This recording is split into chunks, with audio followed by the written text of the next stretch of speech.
This podcast may contain explicit language. I'll get paid for killing, and this town is full of people who deserve to die. Yojimbo is next.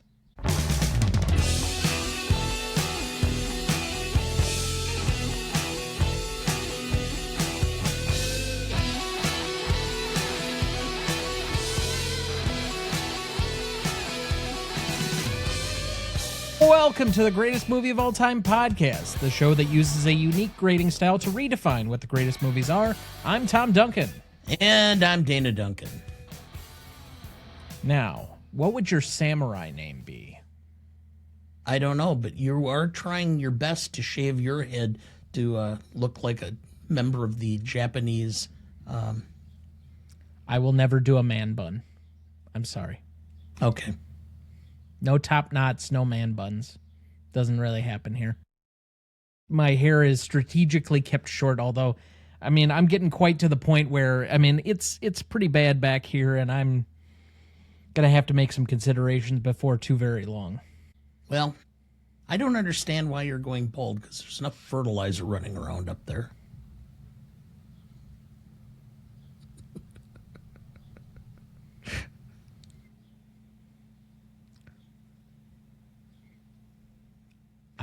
Great podcasting, just silence.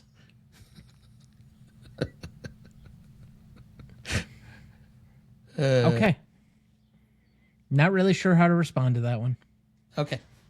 Anyway, tonight, for our 310th episode, we discuss Yojimbo from 1961, celebrating its 65th anniversary. Written and directed by Akira Kurosawa, with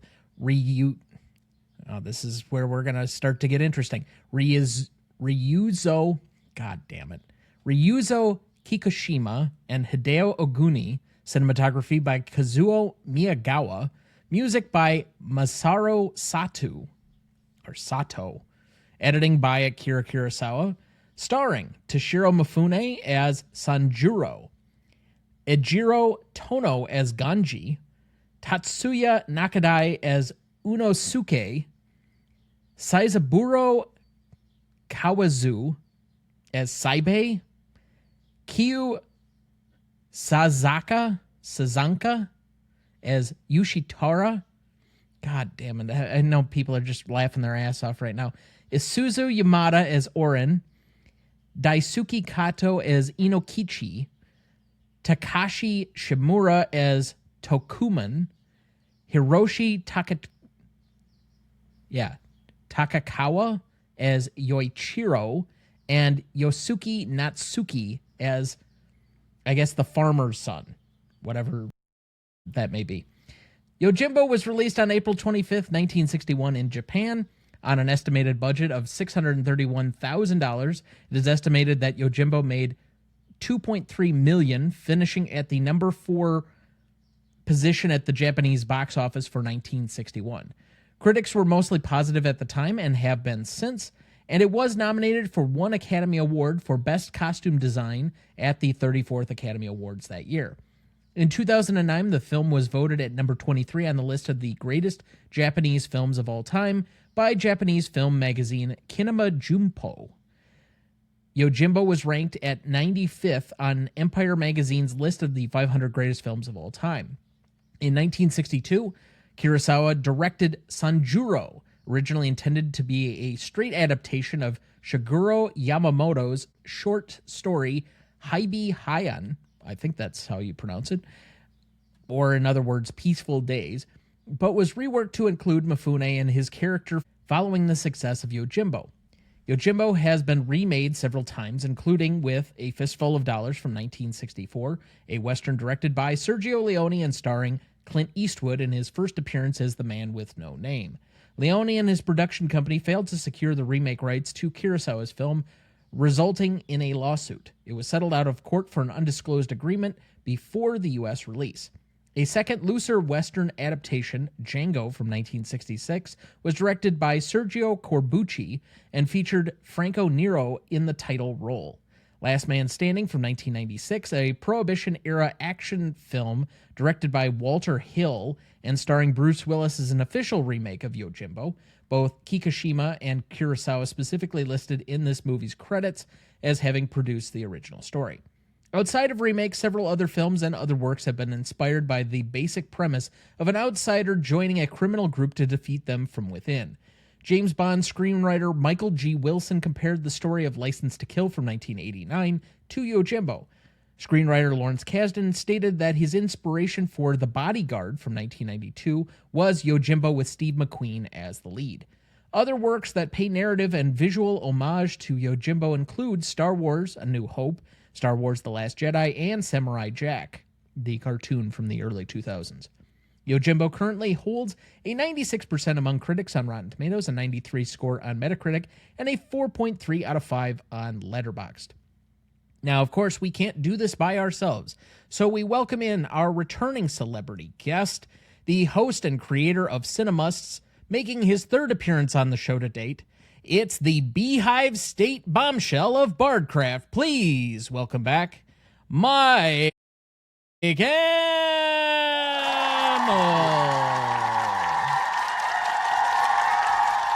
Gentlemen, a true pleasure to be back. I cannot wait to pitch you against each other for amusement and hopefully profit. Interesting. So which one of us is who? You know, I don't want to spoil the fun. I'm going to play things pretty close to the chest here. Okay. As long as I'm not the mayor, I think I'm all right. Done. Fair enough. Okay, so, Myke, I know that you have famously watched all of Kurosawa's works. Yojimbo, is that a favorite of yours, or where would you put that in your preferences of some of his works? My number 4. It is one of my absolute favorites. I think it's a stone cold masterpiece. And Dad, have you seen Yojimbo before, or was this a first watch for you? First watch. Okay, so what were your initial thoughts? Like, dislike? Every Kurosawa film I watch now, I have a better appreciation for him as a filmmaker. So I really enjoyed it. It helped because I was familiar with Fistful of Dollars, so following along with the subtitles and such was easier. You still have to pay attention, but still, I could see where the plot line was and everything, so it was a little easier watch. I will say, for myself, this was a second watch. I think a couple of years ago when we did we do Fistful of Dollars, or did we do For a Few Dollars More? I can't remember which one it was. I think we did Fistful of Dollars. Okay. When we did that, I did actually go and watch Yojimbo as like a reference point. And I only had it at 3 out of 5 stars on my Letterboxd at that time. I will gladly say that this watch was much more successful, much more appealing, and it is now residing as a 5-star for my own personal preferences. I very much enjoyed watching this week in a way that I was not expecting to. I thought it would be kind of a slog because, especially, like, Seven Samurai is a good film. I enjoy it in pieces, but it is a little way too long. It's just too long in my personal preference. There are stretches of that movie that really work, and then there are stretches that it just kind of drags. But this one, I really never felt the length of the runtime all that much for being, what is this, 110 minutes, I think, total. So it flowed a lot easier. I thought the editing and the pacing was a lot nicer to us.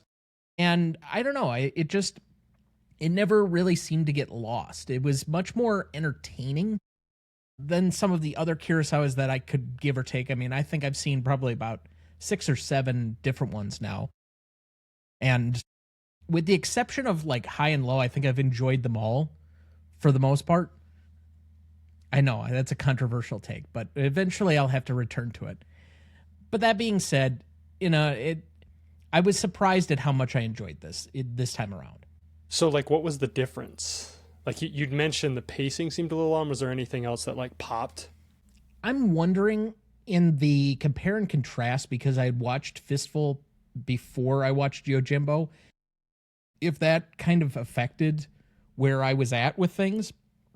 And as a result, did it drag it down the previous time? So I really went into this. I mean, I kind of generally, as the movie was going on, remembered certain plot points and kind of how things went. But there were certain scenes or narrative functions that were just kind of new and surprising to me. So it felt like I was going in clean and just watching it as a casual viewer. And maybe that improved it overall for me, where I just didn't have these expectations with it. I just simply went into the movie and I'm like, all right, do your thing.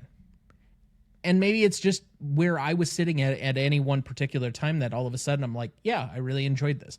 But I don't know. It felt to me maybe not in the same way as an intellectual exercise as Rashomon when I saw that in college originally, but it felt very much an impressive film in a way that I didn't think so the first time around. Now, this is obviously a story about a divided town. You could theoretically also say that we're living in a very divided world, a very divided country at the moment.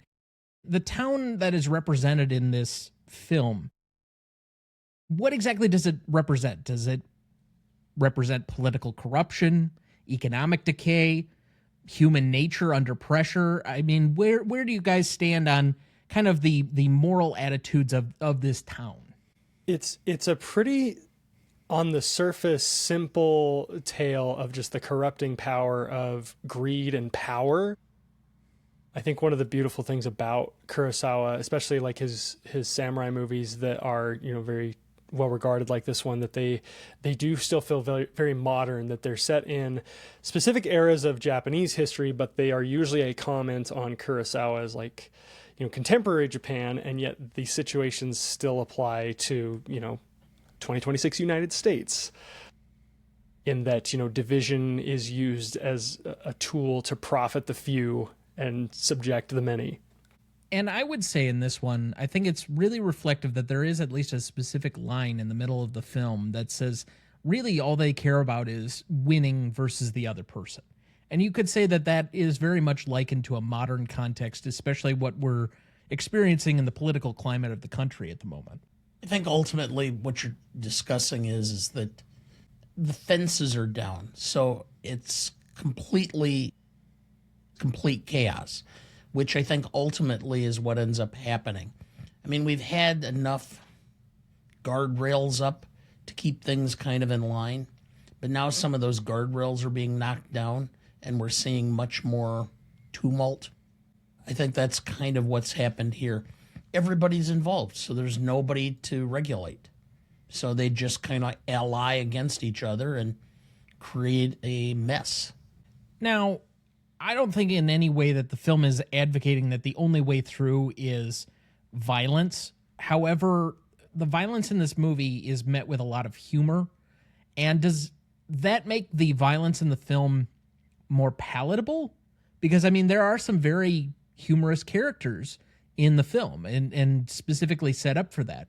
And it very much in that way feels like kind of an American Western at times, where there are stock characters that are in the background that are meant to just kind of, I don't know, take the temperature down a little bit from what we see on screen, even as violent as some of those films, of course, are with the gunplay and et cetera, et cetera.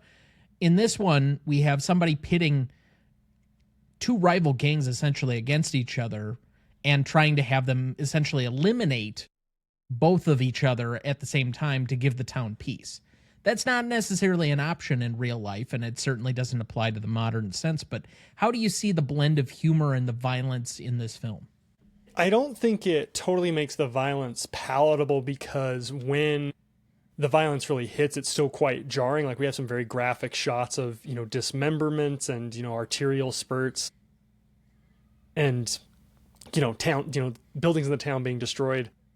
I think it serves largely to make these gangs that purport to have all this power be viewed through a lens that really does make them look highly diminished and kind of pathetic, which I feel is the point the narrative makes, that as intimidating as it seems that these two control this town. When you look at it and how impressive the set is, like, it's a tiny town. Like, your sworn enemy is 75 feet down the road from you. You're not like lording over this impressive empire. And so I think the humor is used in such a way to make them look pathetic, because Kurosawa ultimately like looks down on the merchants and the gangsters and tries to at the same time romanticize the more classical like samurai figure. I think he does a great job of imbuing the film with a lot of tension, because the violence is minimized to a degree. It erupts in very small bursts, kind of like a sprint. Every time that we see Mifune specifically drawing his sword, it's in a very short burst of action. I can't say that it's more than a minute or two for any one particular sequence, maybe with the exception where he's vandalizing the one hut, or I guess I don't know what to refer to it as, but essentially the holding pen for the one mistress. Yeah. And the farmer's house. That he's not attacking somebody individually, he's just vandalizing stuff. So outside of that, everything else, he's just carving people up within a minute or less. But the humor, I would agree, is very much to satirize these comical figures that are meant to be the antagonists of the film. And they never really feel that intimidating. So I guess I wonder, as much as I enjoyed the film, it always feels like Mifune's got the upper hand in this film, because the people he's facing ultimately never really feel like a true threat.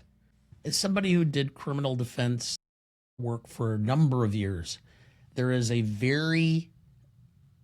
aspect, a lot of the criminals are cartoonish.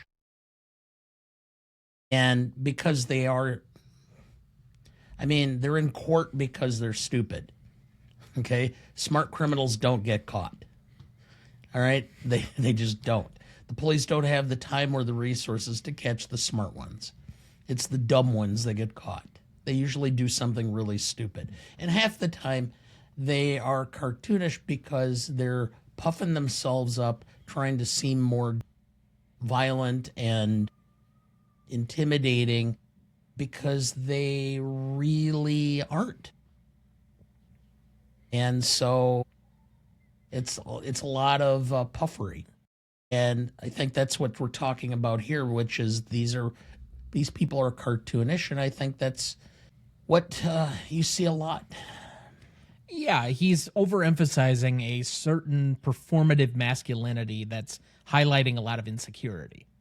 Which is also just a thing through his entire career. Like, you could say his major theme in all of his work is reality versus illusion, and that people put out a certain narrative or image of themselves that is ultimately false. Yeah. And I think that is very present in a modern sense as well. So it's certainly a universal theme that we're experiencing still currently. But before we move on, Dad, any rich, let's say, stupid criminal stories you'd like to share? How many would you like? Just one for now should be adequate. Okay, well, here's one, which is my clients couldn't understand how the police were able to arrest them so quickly when they stole a car. And the client's sitting there and says, I don't understand how they got us so quickly. And I said, you stole a Cadillac. Did you see the term OnStar on the dashboard? What? I don't understand. It's satellite. They just went and pinged it and go, oh, there's where it is. Let's just go get him. Short and sweet. I've got other good ones that I could give. The guys who were deciding to break into veterinary clinics to steal narcotics. But the vets started putting barricades on their doors so that they could stop them breaking in. So they decided, let's steal dynamite from the quarry. And the quarry was on a cul-de-sac, so there was a road that went one way and a road that went the other way. So you could only access it through two roads. So they thought ahead. They put their girlfriends on each end of the road with a walkie-talkie so that they could warn them if the police were coming. They put the walkie-talkies on the police channel. Yeah. Okay.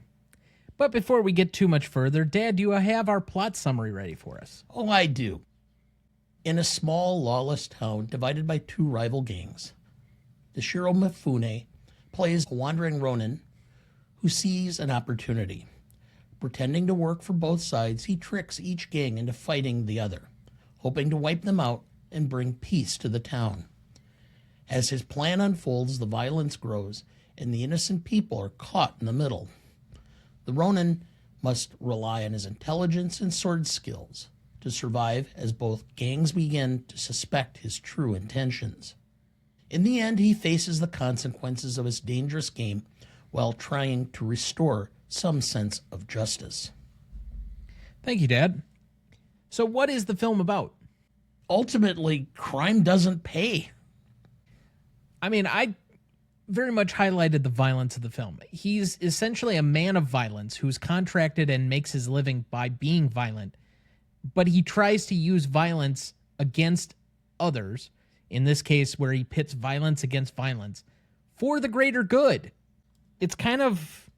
The ends justify the means? Well, maybe not quite that far, but it's definitely the antithesis of what his character normally would be. But also following, the Western trope that this movie actually helps set up, that in doing the thing he's done to set things right, he's also created a world which he cannot be a part of. And so he has to leave and wander off at the end. That's fair. I guess I hadn't quite read it that way, but fair.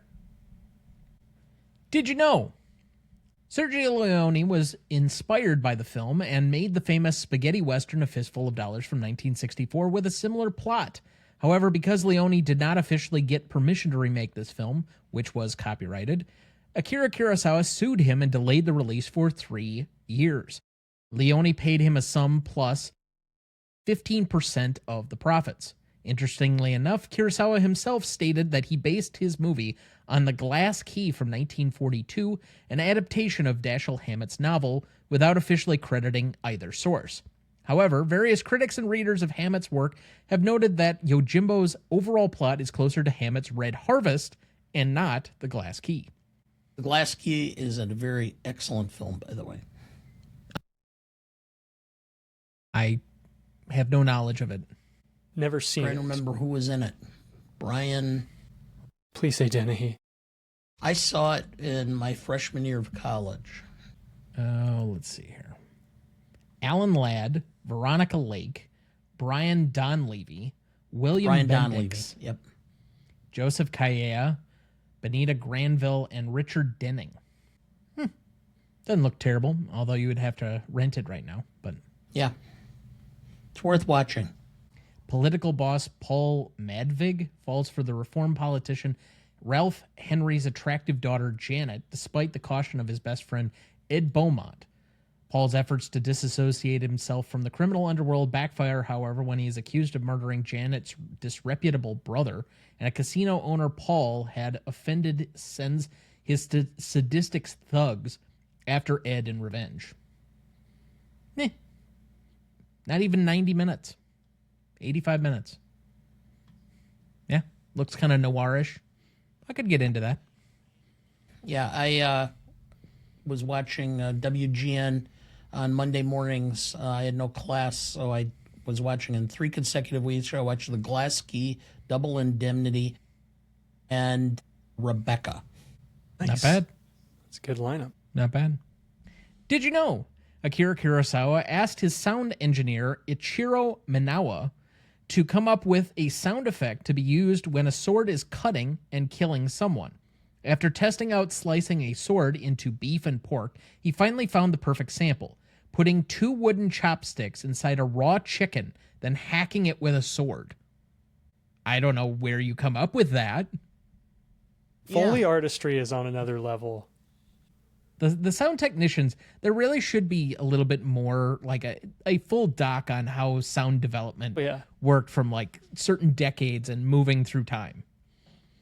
Absolutely. It's like, how did they come up with using half coconut shells in a cat litter box to sound like horses in the old radio days?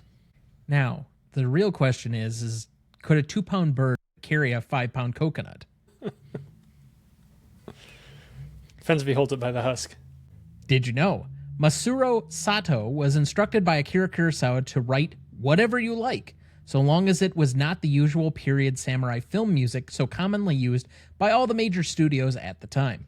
He ended up writing something that was inspired by one of his idols, Henry Mancini, whom he had the pleasure of meeting shortly after the film was released, where they discussed his Yojimbo soundtrack. And I have to say, I didn't end up nominating it for anything. I was very close on Charismatic, but somebody else just slightly beat him to it. But the music in this, I love. Yes. Wonderful. It highlights the film really well. It keeps the tone of the like slightly humorous part to it. You know, there's a lot going on in it, and I very much appreciated that as the background for what was the film. Did you know? Tatsuya Nakadai, who plays the flamboyant pistol-waving Yunosuke here, also plays the main villain role in the sequel, Sanjuro, from 1962, although not the same character. I haven't seen that one. I don't know if it's available anyway. But, yeah. Also, it seems like it should be such a cheap cash-in that they like, Yojimbo's successful, so they stuff the character into a script they'd already developed. It is actually a fantastic sequel. It's a wonderful companion piece that dives deeper into what Kurosawa says about... Because in Yojimbo, he romanticizes like the Bushido code, but he's doing it through this kind of dark, mysterious figure. Sanjuro is much more about like turning that, like romanticizing that view of like what a true samurai is on its head. It is a fantastic movie. It should not be as good as it is. interesting. Finally, did you know? The fact that the main villain sports a gun shows the slow creep of westernization and pitches the film as roughly taking place in the 1860s. It was around this time that the USA started forcing Japan to come out of its isolationist policy that had effectively kept the country stalled in a feudal, almost medieval society. So at least we have a rough date. I found that the gun is coming out through the robe really emphasized the phallic nature of handguns. Well, that's one thing. I always thought it was just weird that he has to constantly point the gun from the middle of his robe. Dude, you have sleeves. It didn't make any sense to me. All right, but that looks like a good spot for our first break. We will be right back.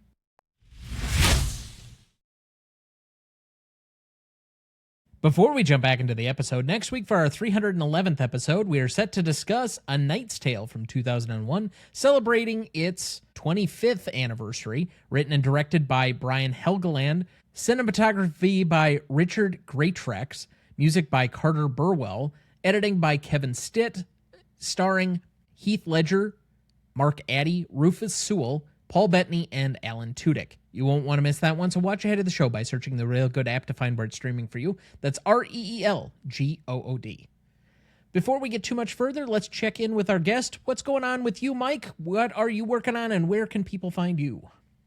Well, Cinemusts is still in its hiatus brought about by the birth of my twins, but we are currently getting recordings of the big world tour project, which Dana, we've already got in the can, our trip to Italy with Last Tango in Paris. We've done our French movie is also in the can, so a couple of more of those getting put together, and then we'll start releasing in June, and we'll just keep rolling with them. So it's coming. Something from me is actually coming soon. Good. And I think you'll be on again with us about the time when that's going to happen, so you'll get to promote it yet again for when we actually release. But I know there are quite a few people in the general cinephile community that we share that are looking forward to Dana's appearance on Last Tango. It was a good time. I had a blast. And what does that mean exactly? It is a not safe for work film as discussed by the resident creepy, dirty old man. In a movie about a creepy, dirty old man. Yeah, well, okay. All right, well, it's fine. Then Comedy ensued. Yes, I will live up to that mantra. I have no doubt. This is why it's anticipated. So Anyway, moving on. We left off at best performance. Dad, who did you have down? I had Kurosawa. Yeah, I did too. I mean, it's kind of a default answer, but director, writer, editor, and all three of those things I think are fairly strong here. He creates a fairly good, strong narrative. The pacing is great. The overall feel and effect of everything that's going on. I think just, again, from a totality standpoint, it always had to be Kurosawa for this one. I have a slightly different take, but I have a duo for mine, and Kurosawa is one half of my duo. But on this rewatch, I just was so struck by the look of the movie. So I also have in this Kazuo Miyagawa as cinematographer on this one. But I didn't want to give it only to him because a lot of it is also the blocking and the camera movement and things that Kurosawa is like very much has the vision for and the staging. So those two together are my best performance.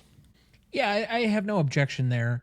I think that on a cinematography look, it's very engaging. I actually was kind of struck at how good, like, I don't want to say this is like a modern black and white kind of concept. You could tell when something that is a modern filmmaking process is put in black and white because it just looks a little bit different. But as well as this is seemingly preserved, and for being 1961, it looks really clean compared to some of its contemporaries of the time, I would say.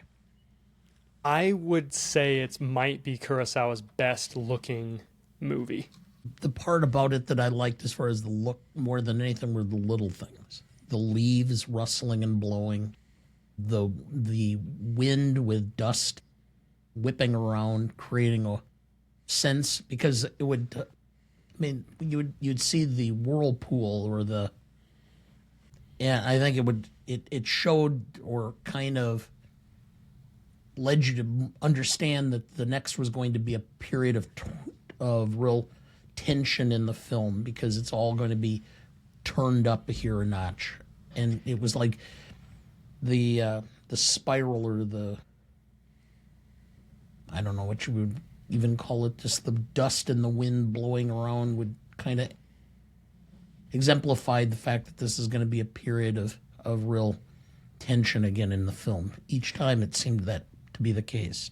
Yeah, I would definitely highlight the blocking and framing added a lot to the tension. There's two particular scenes that I would say that it really helped with putting certain people in different positions in the foreground and the background, etc.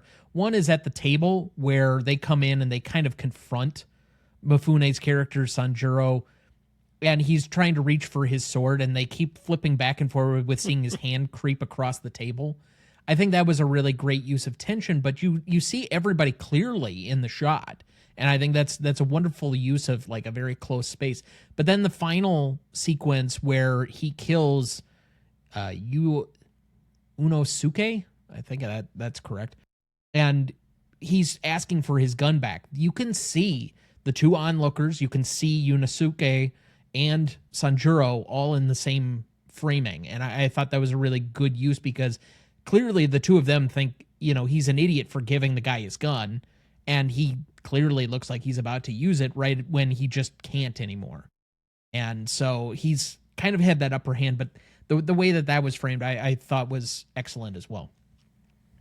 And there's a couple of times even where he's reframing the composition within the same shot using like the telephoto and the deep focus lenses. And even that's impressive. Like so many of the shots inside Gonji's hut where they're moving the sliders up and down and moving left to right, and it'll go from pretty wide angle shots into like a close up, and just the like I said, the blocking, the camera movement, it's not that it's invisible, but it also doesn't feel flashy. It is extremely confident move, and it like I said, I think it's just feels incredibly modern and makes it the best looking Kurosawa movie. As far as best secondary performance, I have Mifune here. I think he creates a fairly, I think we throw around the word iconic character a little too much. And while this is a character that's obviously an archetype of something larger, I think it is a little bit against type from the movies that I'd seen previously involving him as a samurai, notably Rashomon and Seven Samurai. He's much more wild. He's energetic. He doesn't seem to have like this same calm strength to him that he does in this movie. And very much like The Man with No Name seems to get a lot of his character imbued by this type of character that Mifune is playing in this movie. I thought it led to, again, this quiet strength, this projection of what the lack of performative masculinity actually should be. Yeah, it's that, like you said earlier, there's all these guys who have to talk about how tough they are because they're not, but you really are tough. You can just exude it from yourself. But it's such a good pick, and it is this nice contrast with kind of the more wild performances he tends to give in Kurosawa's movies. But he's just completely in control the whole time. I chuckle at him, just like the little facial tics and things he gives people, because he's just such a confident badass. Yeah. Yeah. He was my pick also. So it's kind of like you never need to prove you're the smartest man in the room. You also don't never need to prove you're the biggest badass in the room. And that's what he does. He doesn't have to prove anything. Although it does help when you immediately kill 3 guys and then constantly go, woo, and they all run. I went with a secondary character. There's so many like good kind of over the top side characters, but I'm going to go with Aijiro Tono as Gonji because I love that the accomplice character, the one that sets up the exposition and is kind of the sounding board for what the plan is. And kind of what I like is that Sanjuro or Kurosawa as the writer, especially like doesn't feel the need to like explain all the plans through this character. Like Sanjuro still keeps things close to the vest, but Gonji is still like this confidant. He's a bit of like the moral backbone. He's got a lot of funny moments. They give him the great business with sneaking him out with the coffin. So he's a bit more than a side character. He's more than just the sidekick. But I was just smiling every time he got it. And I love when he gives that big grin about like, I knew you were a good guy. They left with this thank you note. I know what you did. It's just a scene that makes me so happy in this movie that's about, you know, the disease that is greed and capitalism run amok, that he's just like this nice moral center. Is he the audience avatar in this movie? Because I think that if Probably. you're going to pick one character, he's likely it. Yeah. Better him than the farber that's indebted and, you know, whose wife has been. Yeah, I'd take Gonji for sure. Because I know it's not Sanjuro. It's got to be somebody else. And usually the most moral or upstanding character, the one who's constantly questioning things, tends to be the audience avatar. Yeah. It was just a curiosity one for me. Yeah, you're on his side so much because he's like a good guy in the town. You know, he's helping the kid see his mom when they're doing the hostage exchange, and he's kind of shaming the father for, you know, what he's done getting into the debt and everything. So yeah, I'd agree with that. Yeah. Most charismatic, Mike, who did you have? Well, this is Mifune. This is absolutely, I'm hard pressed to think of a more charismatic character, or at least anybody that beats him in any movie I've seen. Absolutely Mifune. I ended up having Daisuke Kato, who plays Inokichi, which is kind of like the dumb, gap-toothed guy that is in the movie. He just made me smile. I mean, so many good jokes. Yeah, he's the ghosts in the graveyard moment, the counting, him in the bar. He feels like the cartoonish bad guy that's in like. Oh, I'm trying to think of a good cartoon or something that you could easily say. He's kind of like Dick Dastardly and Muttley. He's more of the Muttley type. Yeah. Well, you know, every like schemy bad guy needs like the dumb muscle. It's like, why is he here? Oh, he's the boss's brother. But he has so many like physical characteristics that are just goofy, with the gap tooth and then just the way that he smiles. He's pudgy. The unibrow. Yeah. You know, he feels like this goofy teddy bear almost. Well, he didn't always have a unibrow. He plucked the top one. Yeah.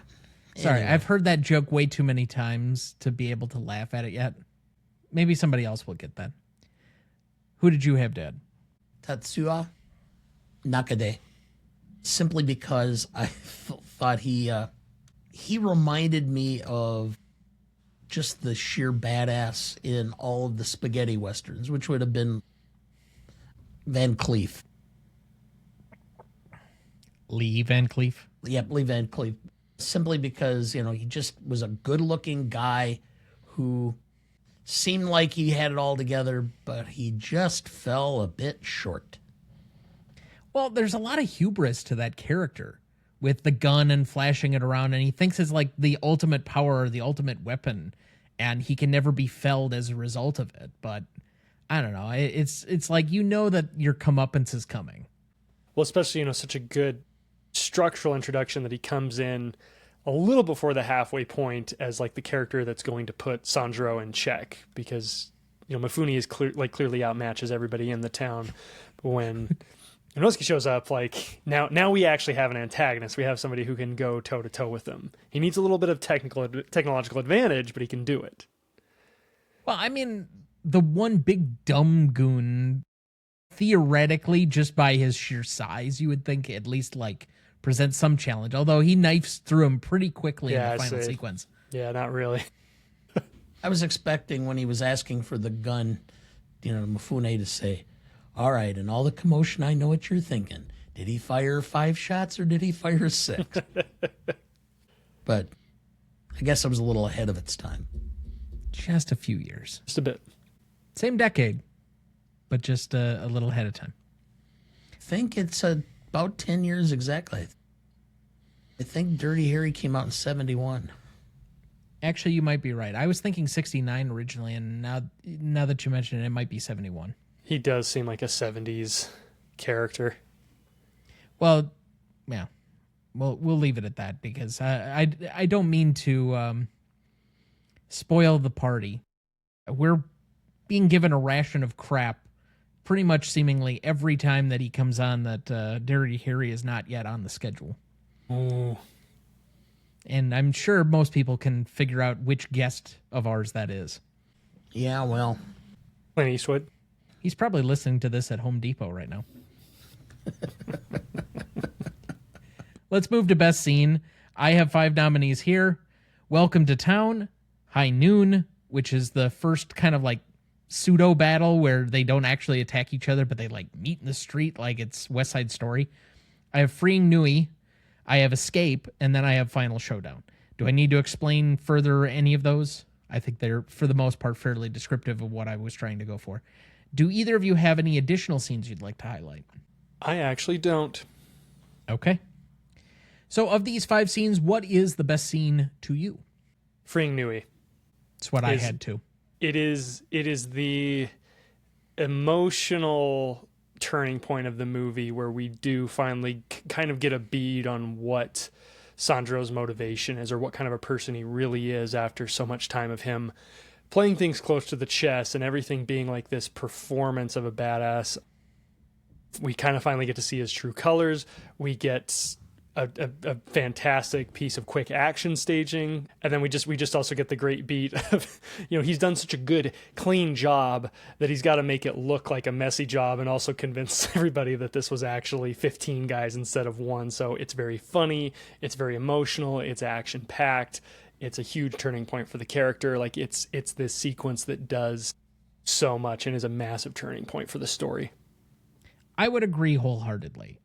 Up until this point, and even right before this scene happens, he's complaining about the weakness of the other guy. And so you're thinking, okay, is he kind of one of these performative strength guys? He doesn't really have his own moral compass to it. But yet, in this moment, I think it does flip how you see that character, the perspective with which you root for him or not. I mean, up until that point, you're still in his camp. Let's not get it twisted by any means. He is the protagonist in this entire movie. But how you root for him does change quite a bit in that moment. And so I would agree on just about everything else. I did not have that. I had Escape. Up until that point in time, he had complete control of the narrative. And when he finally lost control of the narrative, he had to find his inner resolute, his inner strength to save himself. And that's where his true personage or his true character really came out, that of what he could be or could do, instead of just the air of being the samurai, the gunslinger type.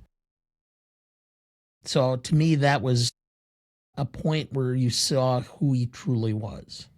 As far as favorite scenes, I went with the final showdown personally, just because, much like any Western, you wait for that final battle where the villain gets their comeuppance, the hero wins, and he does it in such a satisfying way.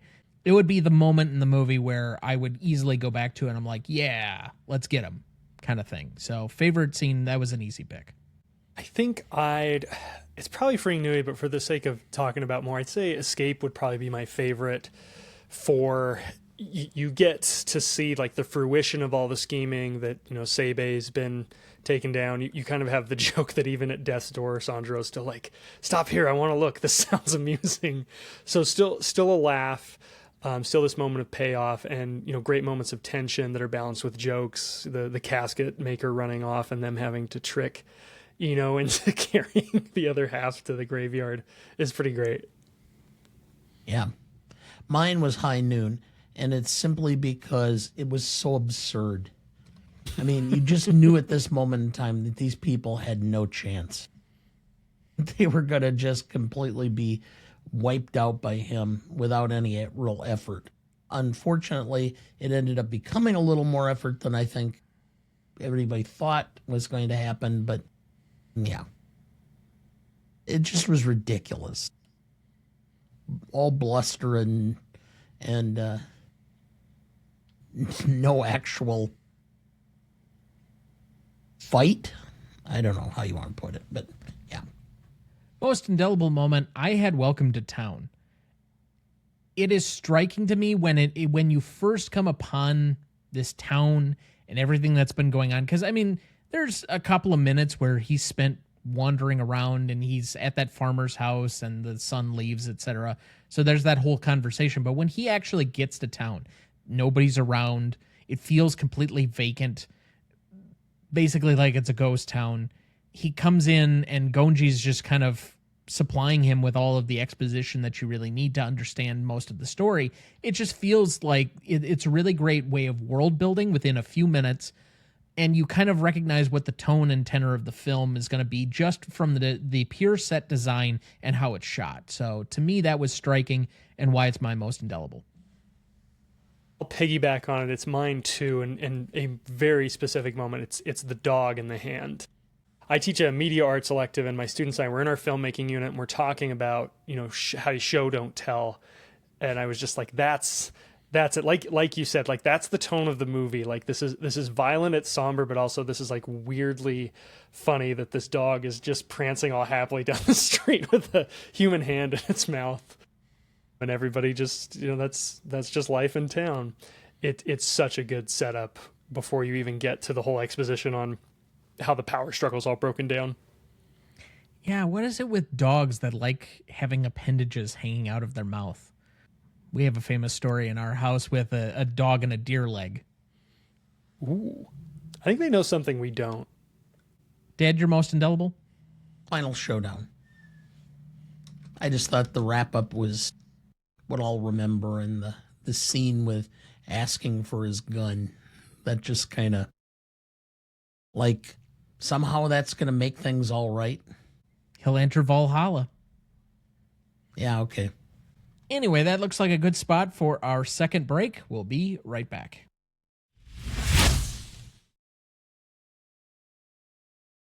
Before we jump back into the episode, and before we get to the Stanley rubric in a minute, if you're ever curious about our master greatest movies of all time list that has every graded movie we've ever discussed on the show, there's a link in the episode description of every episode of this show, or you can go to RonnieDuncanStudios.com/Gmode podcast and find us the top entry on the greatest movie of all time podcast show page. That has the grades we've done so far for all 277 movies we've graded, and we continue to add more each week. Make sure to check that out as we go and follow along. That being said, we also have our full list available on Letterboxd if you don't want to go to the website, as well as many other genre lists, period lists, decade lists. I think I have like 25 or 30 different lists that are all associated based on the Rubric scoring system and categorizations and all these various different things that you can go check out on our Letterboxd if you would like. So I have my Letterboxd too. I'm sorry, what? I said I have my Letterboxd available too. So? Sorry. You had to interject for that? Maybe somebody really cares, unlike other people on this show. You mean the person who is trying to force you for a year to start logging your shit on Letterboxd didn't care? Okay. Oh, okay. By the way, do you know how many I've gotten in this year? 58. 81. Where did you watch like 20 movies all of a sudden? Well, when you go to the film festivals, you pick up quite a few. few. You didn't watch... Okay, I don't think I have that many this year, and you and I watched comparable numbers of films when I last looked at your Letterboxd. So I would venture a guess that you don't actually have 81 this year. That's what's listed. You're going to make me do this live, aren't you? Yeah. But, you know, I will just put on a movie. Like, yesterday I had realized I had never watched, or was having lunch, and I'm like, you know, I had recorded these. I had never watched a Martin and Lewis film. You mean Nichols and May? No, Martin and Lewis. Okay. And so I watched that yesterday, and, you know, I'd watch Dean Martin movies, I'd watch Jerry Lewis movies. Never watched them together, even though they were probably one of the hottest teams in the late 40s and up to the mid-50s. So I watched that. Yeah, you have 81 logged films for the year. Okay, what is mine? I think mine are going to be below that then. Yeah, I have 75 this year so far. So you actually have me beat for a little bit, but that's partly because I took such a break to watch a lot of TV lately, because I'll be honest, I have been playing catch up on the amount of things that came out for TV, like right before the Emmys eligibility closed. So, yeah. Lots and lots to catch up on. Frankly, I could probably take a week off of work, and I don't think I'd catch up on everything that I need to. But that's another story entirely. So, Dad, do we have anyone to remember this week? Unfortunately, a long list. Matt DeCaro, 70, American actor, Prison Break, Richie Rich, U.S. Marshals. Alan Osmond, 76, American musician, The Osmonds, and songwriter, Down by the Lazy River and Crazy Horses. Patrick Muldoon, 57, American actor, Days of Our Lives, Melrose Place, Starship Troopers, and film producer. Riff Hutton, 73, American actor, Doogie Howser, MD, JAG, General Hospital. Natalie Bayer, 77, French actress, Every Man for Himself, Strange Affair, Catch Me If You Can. Marie Claire Costello, 90, American actress. Let's Scare Jessica to Death, The Fitzpatricks, The Waltons. Don Schlitz, 73, American Hall of Fame songwriter. Wrote The Gambler, Forever and Ever Amen, and When You Say Nothing at All. Joy Harmon, 87, American actress, Cool Hand Luke, Village of the Giants, Angel in My Pocket. I'll be honest, really not a lot of relationship with any of these people, despite the length of the list this week. Most of the projects that we mentioned here were things that I don't personally have much of a connection to, and so I'll leave the floor open for anybody else that wants to comment here on any of these. I will listen to country music once in a while, and there's some songs that I really enjoy. The Gambler by Kenny Rogers was one of them. Forever and Ever Amen, which is a Randy Travis song. It's one of his more memorable. So Don Schlitz wrote both of those. The Osmonds were on television when I was a kid. So the Osmond brothers, Donnie and Marie. And Alan, I think, was the oldest, if not, or the second oldest, one of the two. So, and, you know, I do remember Catch Me If You Can, Natalie Bear. I think it's By. Played the mother. So. She's barely in it, to be honest. The relationship is much bigger with Christopher Walken in that movie than it is with the mom. Her scenes are good, though. The Sarah Lee scene and the dancer.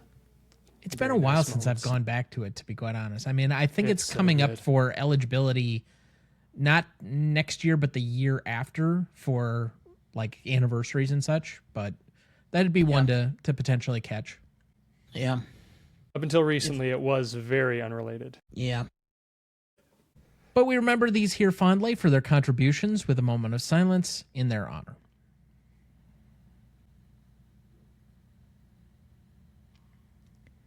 Thank you. All right. For being a subtitled foreign film, I actually have quite a few potential lines for this one. So, best funniest lines, Oren, kill 1 or 100, you only hang once. Whichever of you would like to go. Sanjuro, I get paid for killing, and this town is full of people who deserve to die. I love the Gonji line. He was talking about Uchitora. His mother started labor in the year of the cow. He was born in the year of the tiger. Talk about ringing in the new year with a plague. Sanjuro, I know I'm quite a sight, but could you do your staring later? Sanjuro, a truce is merely the seed of an even bigger battle. Nothing is worse. Sanjuro, idiot, I'm not dying yet. I have to kill a few guys first. Sanjuro, Saki, I think better while I drink. Exemplified by Dana.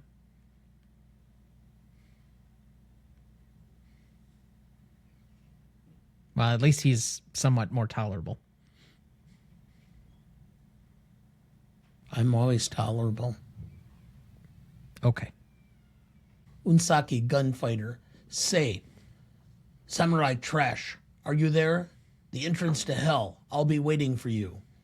Sandro, he dies as recklessly as he lived. Sanjuro to the farmer's son, children shouldn't play with swords. Go live a long life eating gruel. Kanuki, he's nothing without his sword. I'm out. Couple more. I've got a Sebe line. You can't build a fortune unless you're known as a killer and a thief. I think that could apply to capitalists. Sure. Applies to lawyers. Sanjuro, I'll make sashimi out of them. Oren, honor means nothing to gamblers. My last one, Sanjuro, I guess there is no cure for stupidity except for death. Maybe one that lives better in the moment, but Inokichi asking, where are all the ghosts? Gonji, they only appear to scaredy cats like me, not to brave guys like you. I'll call it good there. There's so many. All right, let's move to the Stanley Rubric. Legacy is up first. This is a measure of the legacy of the film approximately 5 years after it came out. So 1966 to today, the last 60 years, what is the legacy of the film as shared between two equal yet separate groups, the industry and the audience, 5 and 5 points apiece for a total of 10. Dad, would you like to go first or second? I'll go second.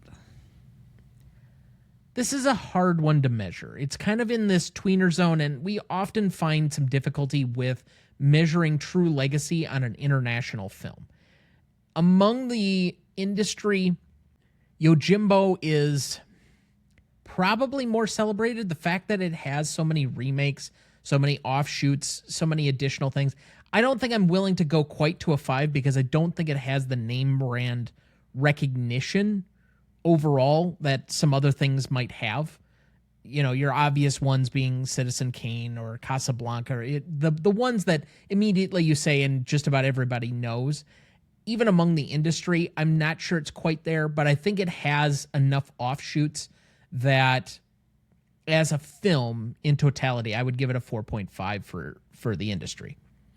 As far as for the general audience, though, our office poll had not a single soul had ever heard of this movie, of Akira Kurosawa or Toshiro Mifune. And I suppose then it is our responsibility to educate them, or maybe not, because these are common people of the common clay, let's say, of the Drop it right American there. West. Just drop it right there. Yeah, because there are people that listen to the show that work for us. Yeah, I know. I'll let you step into that manure. So let's just put it this way. I went into the other room on Sunday and turned it on while your mother was cooking dinner. And she went, "What the hell are you listening to? It's gibberish. Sounds Japanese." I said, "Yeah, it is." "Oh, and you didn't expect me to watch that, did you?" I said, "No, that's why I'm in here watching it now." Yeah. Oh, Mom. She does not do well with Asian cinema She at all. doesn't do well with a lot unless it's in German. She does okay with some European-esque. Like, I don't think she has quite as hard of a time with, like, maybe Italian. She would definitely hate French, just as a culture. French film, and I'm right with her, to be quite honest. French film is like the one international film that's like, no, you guys are a little too much for me. It's just a little too loud. But even like Asian adjacent, like Lost in Translation, she abhors, and I don't get it, but whatever. Anyway, so on this one, you're very much relying on cinephiles like the three of us to carry the load or the water for a film like this. And that pretty much already restricts it down to a 3. But of the Kurosawa films, and I think he is one of the directors that a lot of people are going to see a lot of his work, this is probably top 5 most seen of his work. It's probably Rashomon, Seven Samurai, High and Low, and this, and then whatever other 5th movie you want to put in there. Maybe a Throne of Blood kind of might sneak in there, but I think this is maybe top 4, top 5 of his most seen films. And then that has a lot to do with the connection to Leone and how often it's been remade and reconnected through multiple generations of film. So with that being said, I'm going to put it at the high level of basically a cinephiles only list and say it's at a 3. I have a 7.5 overall. I had similar thoughts on the industry that you did, but I did not go to the 4. I went to the 3.5. And this is simply why. Because it's based on Dashiell Hammett. So, I mean, it's... So? Loosely. Yeah, I understand, that has but to I do mean, with it's novelty. an American story converted to Japanese and then... Okay, so it really... Are all of these offshoots What does that have really to based do on with this, legacy? or is it going back more to the original Dashiell Hammett stories? I don't know. So I didn't go quite as high. I still gave it a 3.5, so I'm at a 6.5 overall. Okay. Oh, I'm sorry I so exacerbate you. Well, because your entire point for the one category or one half of the category you discussed, it has no bearing on this category. It's you're talking originality, not legacy. The question is the industry really following this, or is it following the original story, or is it following Leone's film, or where? And I'm not certain. So I did not go quite as high as you did because I'm not completely certain as to how much remake it really was. I think the industry is pretty keenly aware of Kurosawa's imprint more than like Sergio Leone's, and I think it's overshadowed, the loose adaptation of a Dashiell Hammett, especially because he's such like a revered figure amongst them. And I have a 4.5 in the industry because it still respected well within the industry. Looking at the Criterion Channel extras, there's a couple of Adventures in Moviegoing segments on it. Greta Gerwig picked it as like one of hers when she brought it to that, and that not a director I would have anticipated picking Yojimbo as one of hers. So I also had it at a 4.5, and similar to you, Thomas, the public, I think, name recognition's not there for legacy, but I think narrative, like as soon as you get it's such like a pure concept of like the warring town and the wandering outsider that comes in. And I think like as soon as people latch into on that, they do feel like a kinship with it. And I don't know if that's a argument better placed in impact versus legacy, but agreed that I don't think it's like, it doesn't have like name recognition, but I think there is a lot of legacy oomph there. So I had it at a 3.5 for public. So I'm at an 8 total. Okay.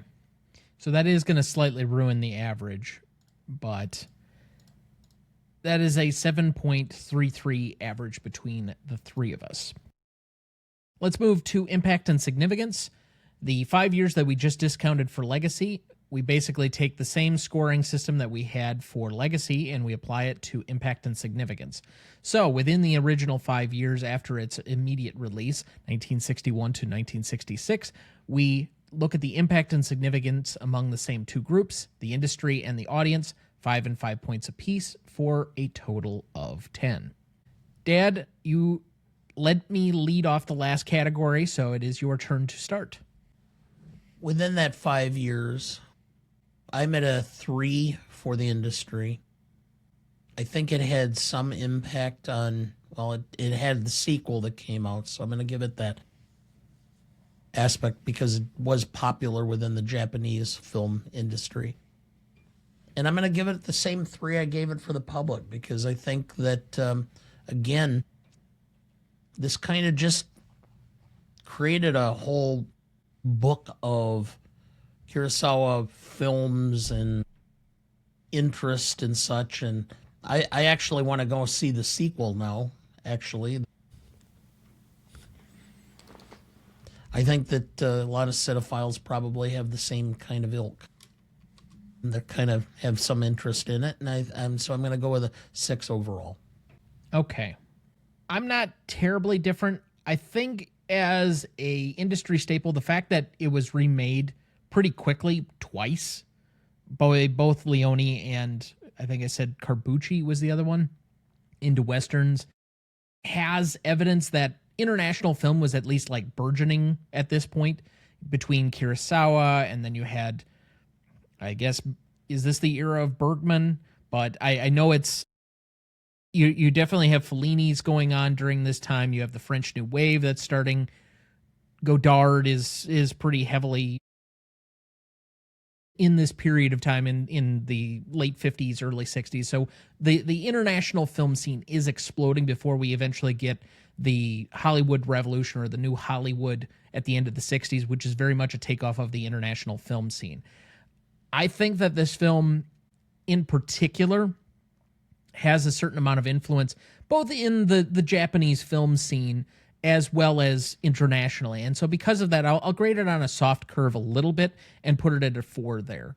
But Yojimbo in specifics is Kurosawa's most successful commercial film. And yet it only finished as high as 4th in the one domestic box office area that he was a part of. For as renowned as he is as a director, that he was not a significant box office draw in that time period is a little bit stunning to me. So because of that, I'm going to give this a 2.5 and end at a 6.5, and I'm only a half point different from you. Okay. Industry, I'll go high for what you're saying about like just the slew of remakes and cash-ins, the fact that they sped through making a sequel within a year of Yojimbo's release. And yeah, I'll actually save this point for originality, but I'm a 4.5 on industry. I think a lot of people were trying to cash in. Even the concept of making the heroes more morally ambiguous. It's not, the first to do it, but like it's kind of on the early wave as we're getting out of the 50s and going into the 60s. And then audience, I see what you're saying on like it's not a great sign. It's so successful that it still only did 4th, but I think it was on enough people's radar. I think like it just has been a fun time. It's a real crowd pleaser. Critics have been kind to it, and they've been since, but that's more industry. But I'm going 4 on an audience. Okay, so you have an 8.5. 8.5. So the math is decent there on that one. We have a 7 average between the three of us. Not often that we get whole numbers on this show. All right, then we move to Novelty. Novelty is a measurement of the originality of anything having to do with the movie, as well as the execution on anything in the movie. 5 and 5 points apiece between those two categories for a total of 10.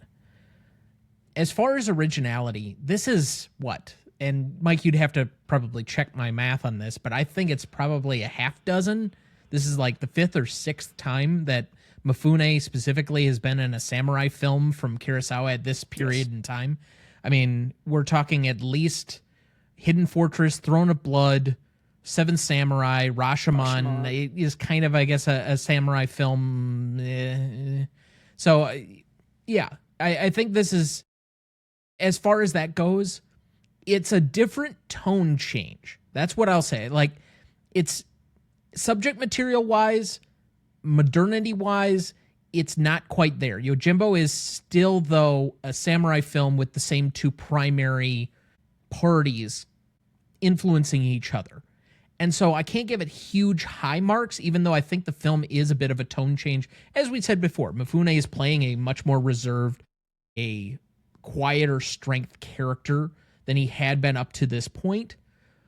But even that being said, as far as the subject material, I think it is somewhat of a reinvention of themselves, which is why I'm going to give it a 2 instead of going to like a 1 or maybe even lower than that, where it's like, how many times can you do the same thing over and over?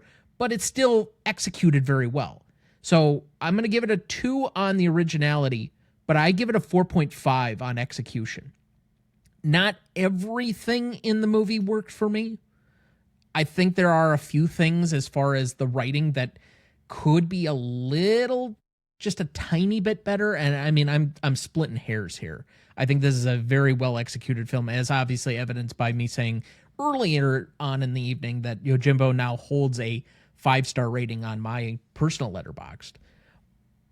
But everything else about it, we've talked about the cinematography, the blocking, the framing, the acting for the most part, the humor. I think it's a fairly tight, well-written, well-paced, well-shot film. I don't have a whole lot to go on, and I know that probably sounds like I should be actually going for a 5 instead, but I'm going to go for a 4.5 and a 6.5 overall. Originality was the hardest thing because, you know, like you said, it's clearly remixing other things, and it's clearly got throwing like Kurosawa's love of John Ford into the mix, and then that goes back to reinforced westerns. But there's something about too with originality is I feel like it's not necessarily about like, I don't want to ding at points for like, oh, you didn't originate this concept. It's a bit more of like, did you do something novel and interesting with it? And I think this one does still stand out as a watermark in that regard. And I think like what it did to mix these tones of, you know, comedy with violence, with what's like a decent social commentary on, you know, economic and political power that is wedged within this kind of crowd-pleasing adventure movie. I think it's pretty unique. It's kind of like that unicorn qualities you have on your notes here. So I'm actually a 4.5 on originality here. I think that Yojimbo puts its stamp on all those ideas in a way that seems fresh for its time and hasn't been bettered in the sea of imitators since. And then execution, I'm also a 4.5 with you, that there's just a couple, and I'm real close to just bumping that to a 5 because they're not things I care about. I do like the score. I do feel like it missteps in a few areas. Stephen Prince on the Criterion commentary kind of accuses it of Mickey Mousing a little. I kind of agree with that.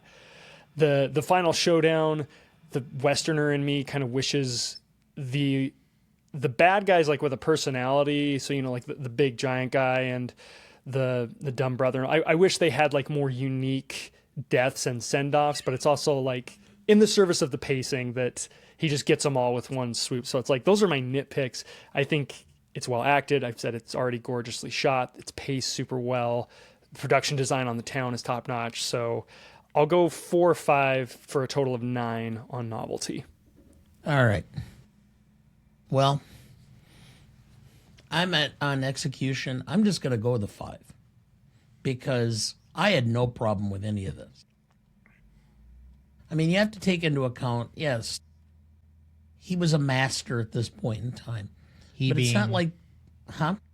he being, Kurosawa. thank you. Simply because it's not like the Japanese film industry was highly well known and vaulted at this point in time. He was it. And this is one of his best. So I can't argue with that concept. So I'm at a 5. I found there may be little flaws, but it's nitpicking. And I'm not going to nitpick on this. So I'm at a 5. Originality. Let me put it this way. I think this is probably one of the first, or the launching of what became the modern Western. And the fact that there's a mix of comedy.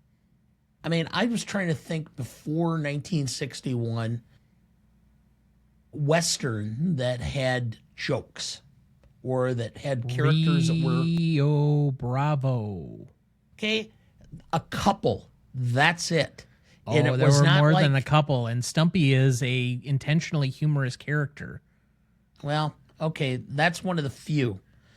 But for the most part, we started having Cat Ballou with Lee Marvin, How to Support Your Local Sheriff with James Garner. There was a lot more of these in the 1960s following this. So I'm at a 4.5 for originality because I think this is really unique in how it played out. And so I'm at a 9.5 for novelty. So that's an 8.33 average between the three of us. Let's move to classicness. This is a category that lives completely in the gray because, as we have noted many, many times, it kind of takes on a lot of different characteristics for how well or not a film has aged. We start at a higher baseline or midpoint than we ordinarily would. So instead of the midpoint being a 5, it is a 6, simply because, to borrow a phrase, we believe that it is easier to take points off than it is to add them on, and so we start at a slightly higher range. But because this category lives completely in the gray, with many different criteria, and you probably have to listen to all 309 previous episodes to know every single one of them, even the hosts of this show don't necessarily completely follow all of them completely, I turn it over to our senior nuance correspondent, Dana. Starting with a 6. I'm going to give it a point, at least 1 point up, for the fact that the storyline is timeless. The setting obviously does not get, it's not like you could just release it today and people would be flocking to see it.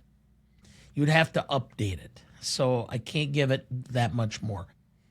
I will say the whole concept of the hero/anti-hero and saving the town and the two factions going in is by itself timeless. I mean, you see that in all aspects of gangster films, of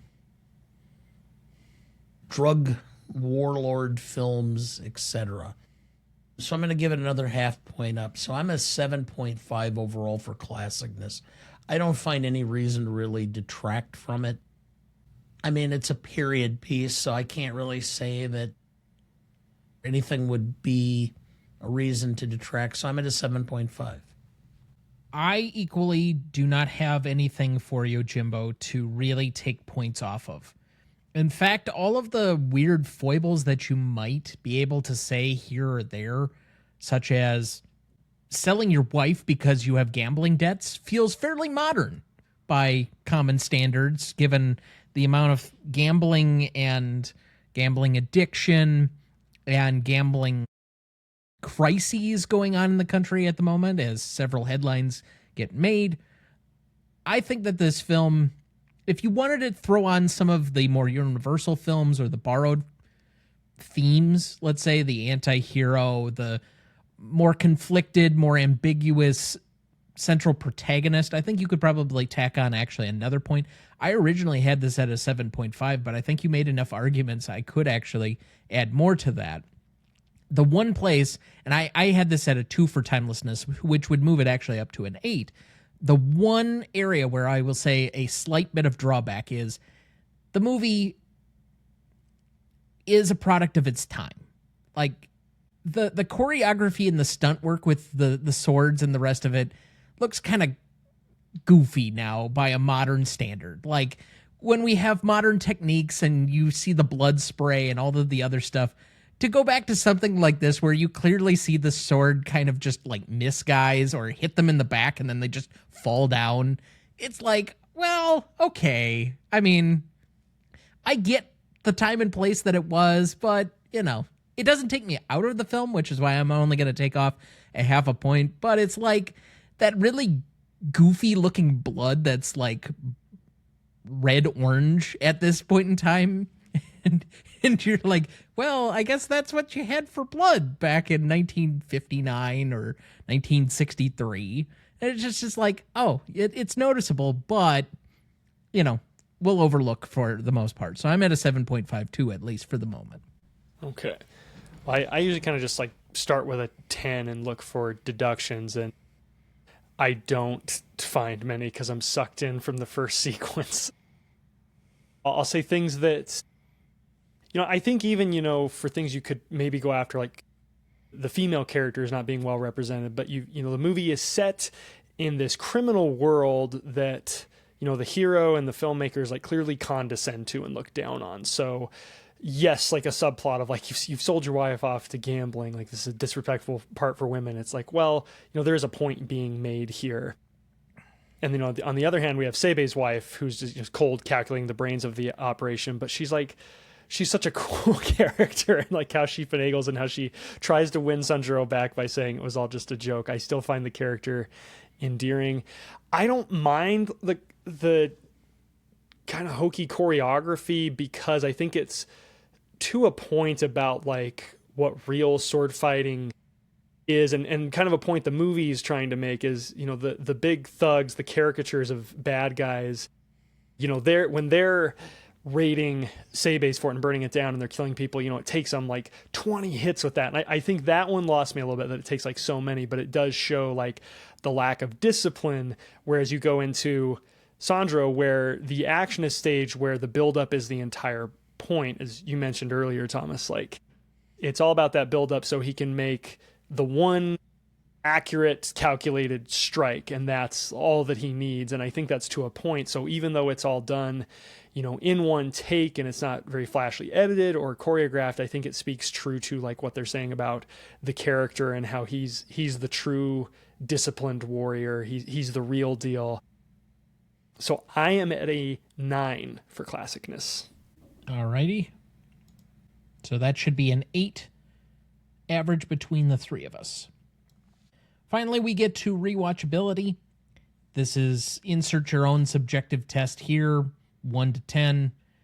We usually start with our guest for that reason, because for the most part, they usually come on because it's a film that they like. Not always the case, but in this case, we know it is a favorite of Mike's. So, Mike, let's let you lead off here. What do you have? This is a 10. I never find a reason not to watch Yojimbo. I think this is my 5th time with it, and I'm already like geared up to go watch Sanjuro and probably come back to this. Like, I would put this on of my own volition anytime. It's a crowd pleaser. It's a fun movie. It's a smart movie. It's well made. And if it just happened to be on somewhere, I'd also absolutely just dive in and watch it. And I'd probably go and put my Blu-ray in to get the parts that I already missed. Like, never a reason not to watch Yojimbo. 10. Yes, I'll rewatch, and I will consider it on a path or on a pattern of, you know, being willing to rewatch. I usually put it as a 6, so I'm at a 6. I'll rewatch this. I'll probably consider rewatching it again within the next couple of years. And so that's where I am, a clear 6 on this one. Now, I have tried for the past year and a half to go the more objective route instead of making it about what my personal thoughts are on whether I'd rewatch it or not. Because, as I've already stated, I very much enjoyed this time through. I would look forward to rewatching this. But I am willing to do a potential experiment and then revisit this next week. At some point, I'm going to be up north with my dad. the person that, if I can convince them to sit down and watch this and they enjoy it, is going to be my grandfather, who watches a ton of John Wayne movies. So if I can get him to invest, and he's hard of hearing anyway, so like all of the extra sound effects and whatever else, it's going to be lost on him, and he's constantly looking for subtitles anyway. So reading a subtitled film, and they actually surprised me. My grandmother and he, I call them usually once every other week or something, and she offered out of the blue that they watched some like Swedish film 2 or 3 weeks ago, and I'm like, you guys watched a Swedish film and I didn't suggest it for you? Okay, cool.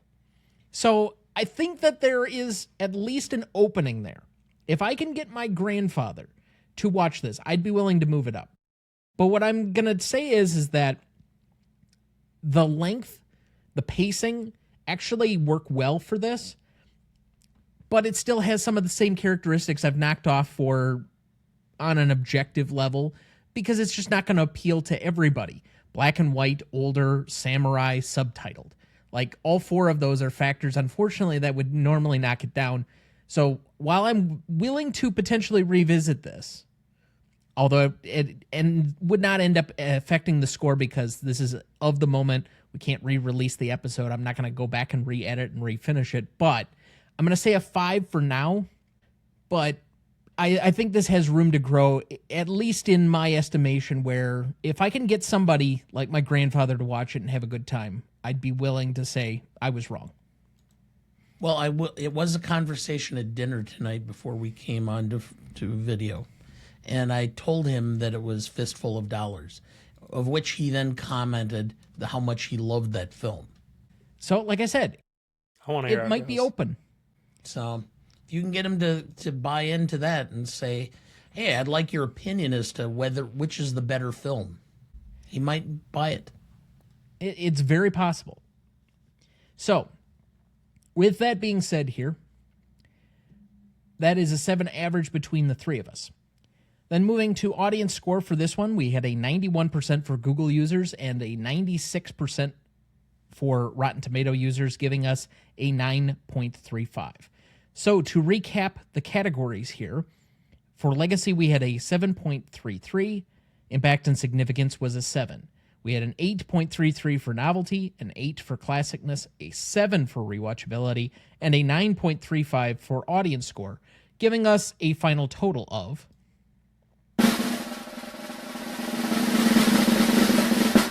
47.01, and currently placing it on our list between John Wick and The Man Who Knew Too Much at 133.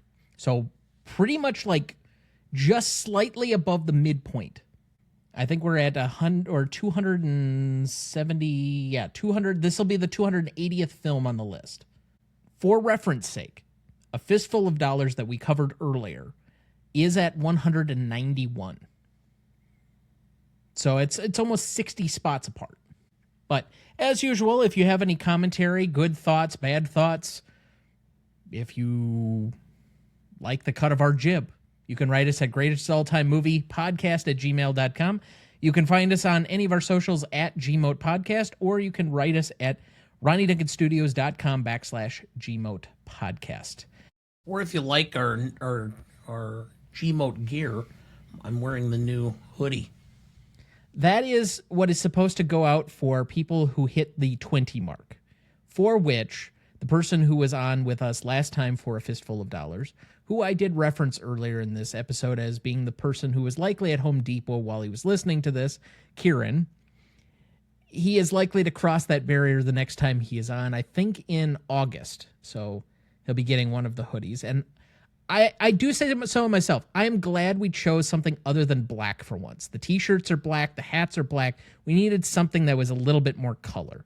So to go with the blue, I think was a good choice. As Dana sports those. So anybody in the near vicinity, near realm of 20, I think there's only a couple of people that can fit that description. But I think that is going to be our last guest giveaway. Yes. That unless I think I promised for 150 appearances on the show, you could get a gold jacket. but we'll leave that one in the can for quite a long time. Everybody else with the weird popcorn buckets and the tattoos and all.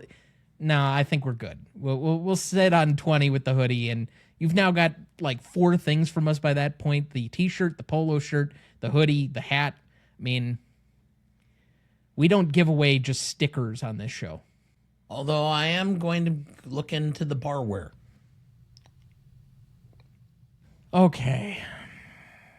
Yeah, we'll send you a set of tumbler glasses, I guess. Because Mom will ever allow us to do that. But anyway, remaining questions for this one. I think we've kind of answered this, but why does Sanjuro get involved with the town? He has a moral code that he just wants to be satisfied, I guess. I mean, why else does the drifter in any Western get involved with some type of justice? You might be thinking the same thing, but the beautiful first sequence, why not? He's a wandering ronin, he's masterless, he needs something to do, and the stick led him here. So like he says, up in the air. I've got the skills, I got the confidence. Yeah, it'll be fun. Let's just do it. See what happens. Now, the second question, we've danced around it a little bit. We've called him both of these things, but is Sanjuro a hero or an anti-hero? Yes. Hero. I think he ends up being a hero. I think he's phrased early on as being an anti-hero, but I think he has enough heroic characteristics by the end of the movie that he leans in that direction for me. I'd make the argument that I think that some of the negative qualities we read into him in the first half, it's very nebulous. You could see him, but he mentions that he's kind of doing it for money. He has the great line about like, I'll get paid for killing, and this is a town full of men who deserve to die. But when you look at his methods, he's reticent to take a side. He doesn't take like the easy paycheck. He seems to negotiate with Seibe more out of like amusement on how he can make this guy immediately beg from 3 Rio all the way up to 25. And his first initial plan is to set them up to fight each other, where he doesn't stand to make money from this, because anything he could go to one of them later to say, hey, like, look, we took out all these guys from the other side. They can say like, no, those were my guys. You were sitting on the water tower. So he doesn't really stand to profit until he is clearly taking a side where he's going to go rescue Nui, and that's when he decides to be Yoshitori's bodyguard. So I think even though he plays things close to the chest, he has the hard edge veneer, I think in his heart of hearts, he's there for like the amusement, but he is ultimately still there to do what's right, to show courage and bravery and a bit of selflessness. He throws the 30 Rio at the farmer family's feet. He doesn't care about the paycheck. It's go, get out of here. I think he's both. I think it depends on how you look at it and at what point in the film. It's an evolution. So I think he's both, depending on how and where you are in the film. I'm not sure he does evolve. I think he's always been that way. It's just whether the audience has seen enough of it, or at least the revelation of who he is as an inner character. I think we evolve as an audience. I don't think he does. Okay, maybe I misspoke. Which is, it's how you perceive him, and it differs as the time goes by. So okay, that I will agree to. Yeah. And it's such a smart move to keep the character's past a mystery. Why is he masterless? Why is he wandering? But to me, it always feels like he's learned some hard lesson, and it's led to catastrophe for his clan or his master, because it seems like in this, he spends the first half really trying to suppress the honorable code and everything. Like, he's trying to be the mercenary, like the aloof guy.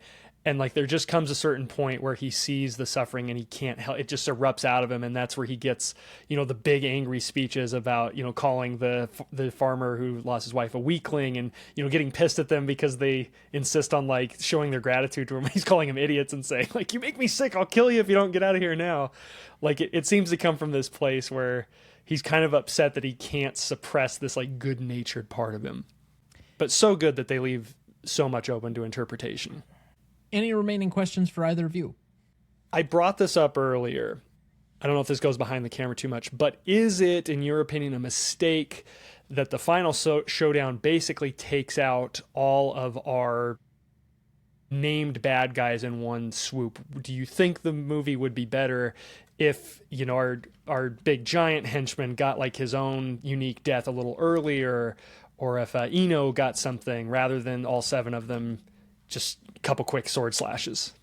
I think for the most part, him taking out, it's kind of like the satire in the last Austin Powers movie. It's like, nameless henchman. Oh, you stand no chance. Well, most of these guys are nameless henchmen. You kind of recognize one just due to his general size, but we do get an exaggerated character death for the one person that's been set up as the foil, or at least the one who could stand with him a little bit. And I think that to me is enough to be satisfying, whereas you don't really need, and I can't remember, is it I can't remember the rival. You said Saibe, who's already dead at this point, and so we've already taken out one of the primary gangs. Ushitora. Yeah. I didn't need any exaggerated death from him at all. The one other character I would say, like, if you gave him a little bit more satisfaction, but again, he's such an undercutting, generally goofy character, is and of course I nominated him, I can't think of it, Inakichi. Like, if you gave him a little bit more to do, but we had the incidents with the gruel and telling the farmer's boy to go home. So that resolves and ends the loop on that. And then we have the primary one character death that's exaggerated, where we have an extended sequence with the gun and all the other stuff. I'm fine with that. I don't know if I agree with the criticism, to be quite honest. Most of them would be the Star Trek equivalent of wearing the red jersey. So it doesn't matter. You just know they're all going to die. And just get it all done at one time, because it really doesn't make any difference. Yeah. You have a few that make a specific, it's a more important death and you're watching for that. But the rest, who cares? They were just there. And it's hardly even a criticism. It's a curiosity, because, like, especially for pacing, it's important. He has to take on like a whole big group at once. Like his return, after he's like been near death, kind of doesn't mean much if he's killing like a guy. But there is also that sting, like you said, we have like kind of nameless red shirty characters, but they do have like a visual flair to them. Like we talked about, Kichi and, the unibrow and the buck teeth and stuff. Like we know him, and we know Ushitora, and we know the giant guy, and so it's just, there's also kind of this burn of like, oh, 2 of those 3 guys die in just this huddled mass with their backs to the camera. Right. Hardly a criticism. I stand by my high score on execution. So any additional remaining questions? Hearing none, I would like to thank our guest for being back with us for his 3rd time. Myke, you will be back with us in June for Ace in the Hole, another Billy Wilder classic that I've been looking forward. I have not seen it before. I have Dad, not. have you? Oh, okay. So that'll be a first watch for both of us. Obviously, our love extends far and wide for Billy Wilder on this program, but Yes, we it will does. enjoy having you Same. back in a few weeks for that in June. And just as a quick side note, just for, I guess, some housekeeping, in addition to A Knight's Tale, we have The Killing coming up. We have a tiebreaker episode between 3 unlikely candidates: The Hangover, The Bridge on the River Kwai, and Vertigo. You will get to enjoy my pain as we discuss The Rock, as I am a noted hater of a director who shall remain nameless, at least until that film. We have History of the World Part 1, Ace in the Hole, Clute, and we round out the end of June. I guess it's the first day of July, but Terminator 2 Judgment Day. So that's all coming up. But again, thank you to Myke. You will be back with us soon. But remind everyone again what you're working on and where they can find you. Cinemusts, our podcast, will be releasing here at the beginning of June our World Tour project, looking specifically at films from international cinema, which you guys are a part of. And that will be kind of our first drop in a while after our hiatus. So keep your eyes peeled anywhere you listen to podcasts, beginning of June. And any socials to promote? Yeah, just follow us. We're on X and Instagram at Cinemusts. Sounds good. Dad, remaining thoughts for the week? No, not really. I don't. Just trying to keep my head above water at work and such. And I do have something that I will be announcing with more clarity next week. Okay. Now, as far as some additional housekeeping, as many of you probably know that are subscribers or followers of the feed, we do have kind of a secondary offshoot podcast that is hosted somewhat by me. First Watch, Rewatch, and we've been covering the first season of The West Wing. By the time that this episode comes out, the finale of that season, so we did 8 episodes covering all 22 episodes of the first season, that will be out. So that would have come out the previous Sunday from when this is airing. But we did choose a season 2. I will get to that in a second. We did have our first guest on the program. Clarissa Beckstead did come on to talk the season finale of The West Wing. And it was a good time by all. The question remains whether she will be a special guest star or a series regular. So, just teasing that one out. But we have picked our season 2 item. Apparently, we're going to be discussing The Good Wife and its first season, a show I have never seen. So we're turning the tables. Instead of me being the omniscient narrator who gets to toy with everybody, I get to be the first watcher for once. So we'll be kind of changing things up periodically and going through these as we continue to go on this show. It is not edited, very little scripted. It has a whole lot of just randomness to it. So if you enjoy any of the shows that we're talking about, and I would definitely turn you over to us on there. If you've watched The Good Wife before, maybe my new takes on it might be something worthwhile. I'm just saying. So that should be coming out to you just about every Sunday, although, to be fair, and this is probably one of my busiest times of the year. It is finals period for one of the primary semesters. I've got 3 exams for the first time in my law school career. Every other semester, I've had at least 1 paper that I basically turned in, so I only had 2 exams to go through. And so I haven't had a whole lot of other free time to watch things, watch TV, catch up on stuff, and maybe in the 2-week period that I have between spring semester and summer starting, I might be able to catch up on some stuff, but frankly, I've taken on enough other projects at work that I don't know if there's going to be a whole lot for me to add. So, sorry, I don't have a whole lot to say on here. That being said, I guess I will actually see a current out film here in the near future with Devil Wears Prada 2. I am taking a group of people from town here for dinner and a movie. So we're going to go see that on Saturday afternoon so I can break up my studying from finals and then go to dinner and talk about it. Have no idea. I've never met any of the people that are signed up for this. I got told I was in charge of organizing a meetup group, and this is the result. I think next month we're going to go to Disclosure Day, the new Steven Spielberg film. So once a month, apparently I'm going to organize this dinner and a movie thing. We'll see how that goes. Best of luck. Thank you.